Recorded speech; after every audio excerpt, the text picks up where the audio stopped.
When you think about sustainable fashion, what's the first thing that comes to mind? For most of us, it would be the material of the fabric. Let's discuss about some considerations that apply to sustainability in fabrics, so that the next time you're purchasing textiles for your new project or looking for something new in your wardrobe, you know exactly what to look for. We're not going to discuss the latest advances in sustainable fabrics, but rather we're going to look at some of the most common fabrics so that you know which ones are the ones that leave less of a footprint.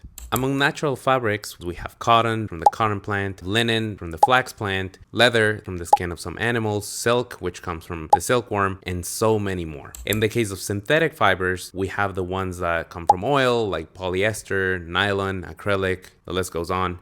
And the same happens with wood. From wood pulp, we have fabrics like tencel, viscose, rayon, lyocell, and many more. Now, some of you might be wondering, if it comes from wood, doesn't it make it natural? It is not as simple as that. There are a lot of chemical processes involved to synthesize wood into fiber to make it yarn. You can pause now to see the graph. But for the purposes of this video, we'll classify them as synthetic and not semi-synthetic. You might be thinking, well, all natural fibers must be good and all synthetic fibers are bad. I'll challenge you to think again. Take conventional silk, for example. Before the moth can hatch, the cocoon is boiled with the worm inside, alive. Pea silk, on the other hand, allows the moth to hatch by cutting the cocoon in a specific way so that the fiber is preserved. This is just a simplified comparison between conventional silk and sustainable silk production, so other factors must be considered as well. The same thing happens with synthetic fibers. If you use wood from responsibly managed certified forests as opposed to ancient forests and synthesize the fiber in a closed loop system, then it can be much better compared to other fabrics. And no, if you're thinking that recycled PET is better because it comes from bottles rescued from the ocean, I regret to inform you that there is some greenwashing in that. Bottles can be recycled to make new bottles just a few times, depending on the quality of the plastic.